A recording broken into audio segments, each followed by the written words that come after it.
Remember the Milk. What you need to know about the learning curve.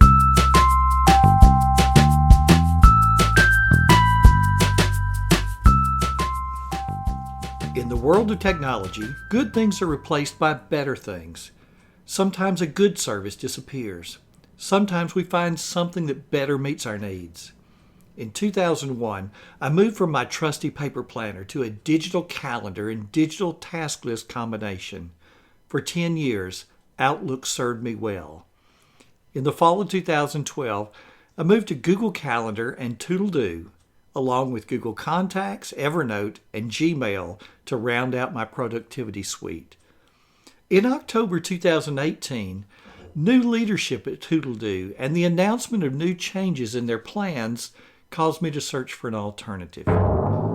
After spending a couple of days of looking at AnyDo, Asana, Circus, TickTick, Remember the Milk, and Todoist, I made the move to Remember the Milk.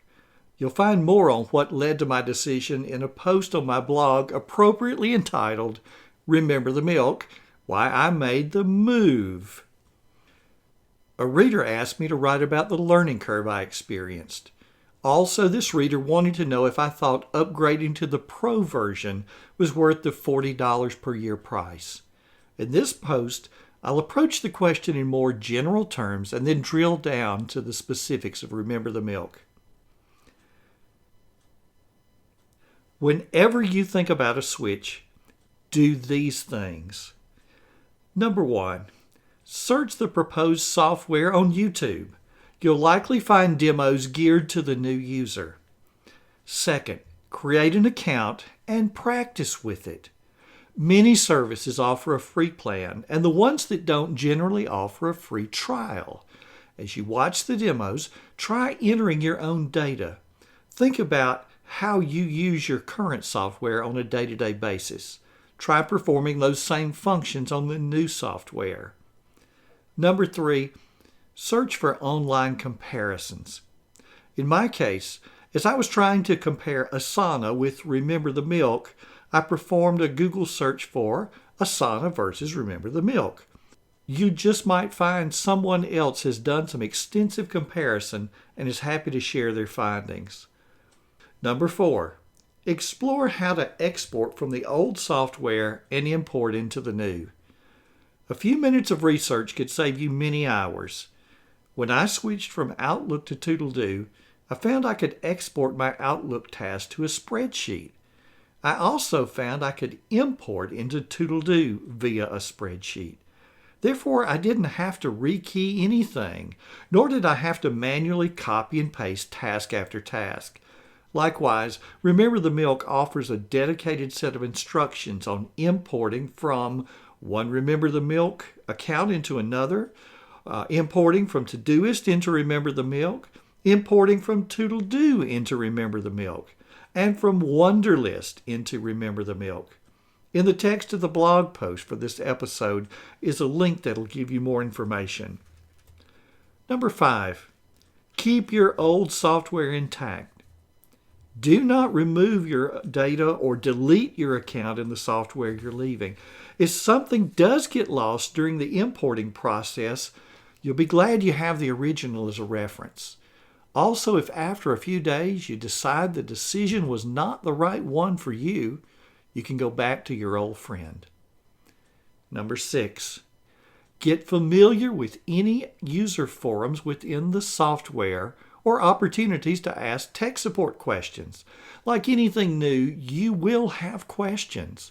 You'll need a place where you can ask a straightforward question and get an on-point answer. And number 7, don't be so quick to get back to work. Sure, there are people that spend so much time playing with their software that they never get real work done. However, the reverse is also true. Be willing to spend time learning the software.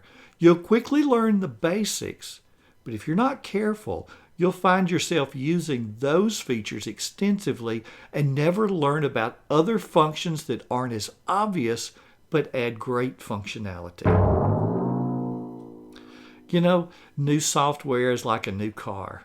Think about the last time you test drove a new car. You already own a car, so you have a general idea about what should be there. It's going to have windshield wipers and controls that are somewhere near the steering wheel.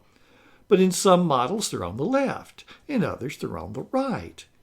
Where's the parking brake located? It's going to have one, but it's going to be different places on different cars. What about the hood release? Your experience with cars means you know what to look for and what to ask. You open the owner's manual or search online with specific questions and quickly get answers. Well, the same is true with new software. The new task manager will likely have a repeating task feature. If it doesn't, don't even consider it. How it operates, however, may be slightly different from what you're used to. To review the things I feel a task manager must have to be worthy of your consideration, refer back to the post where I talked about my move to Remember the Milk. If the new program has subtasks, you'll want to explore how the child task and parent task work together. When do the children appear in the list and when do they not? What happens when the parent task is a repeating task? With some trial and error, you'll answer some of those questions on your own. Searching your question on a user forum or in tech support will save you time, however. Also look at how overdue tasks are handled.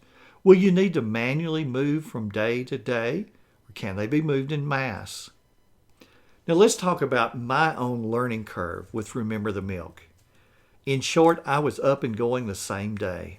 While the transition was smooth, it was not without its surprises. First, the check mark. Like every digital to-do list I've ever seen, a checkbox appeared to the left of each task. Putting a check in the box marks it as complete, right? Well, not in Remember the Milk. It merely selects the task. At that point, an array of icons appears, and I choose from the list what action to perform on that task. Some of the various actions are, well, one, to actually mark the task as complete. Another allows me to postpone that task by a number of days, or add a tag, or assign it to someone, or add it to a particular list, or change the priority.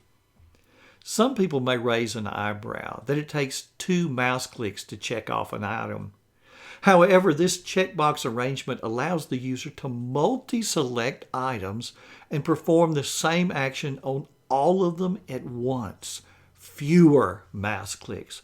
Nice feature.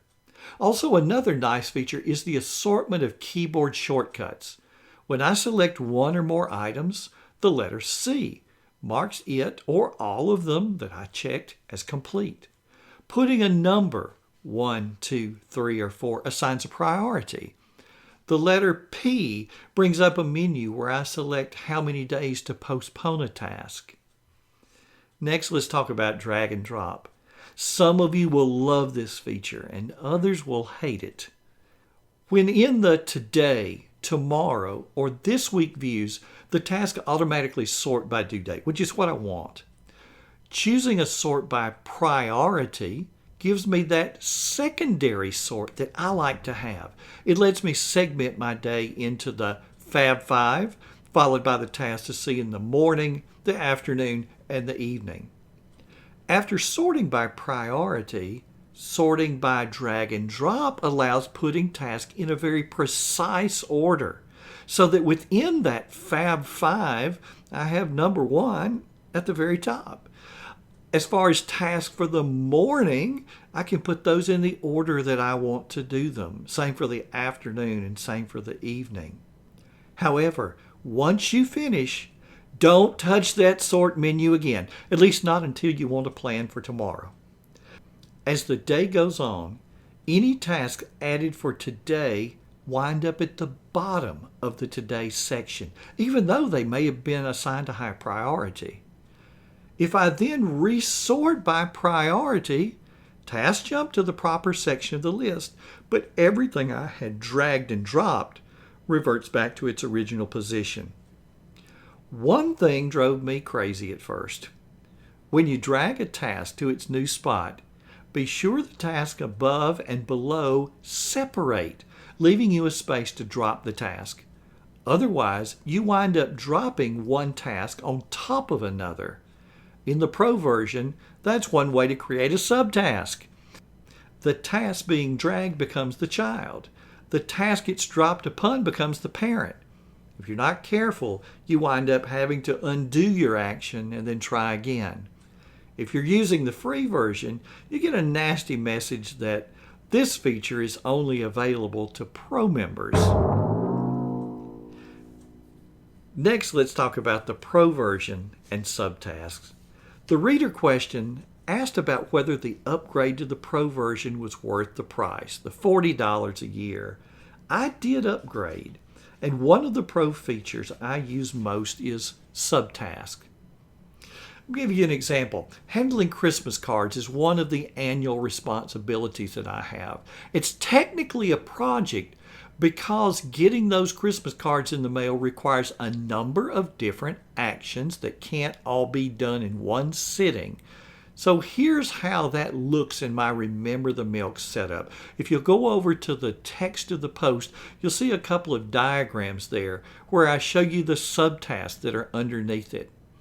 Like any other project, big or small, I phrase it as a statement that's either true or false. Christmas cards have been mailed. I want to mail Christmas cards each year, so I mark it as a repeating task. As I perform each subtask, I check it off. Checking off the parent automatically checks off all of the children. Now for the magic.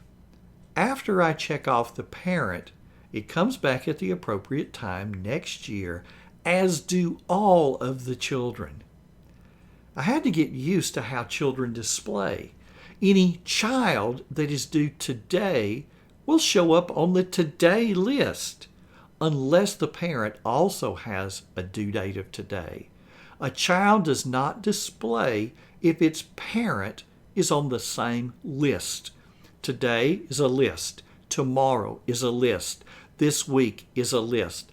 All tasks is a list in Remember the Milk. This plan is actually good.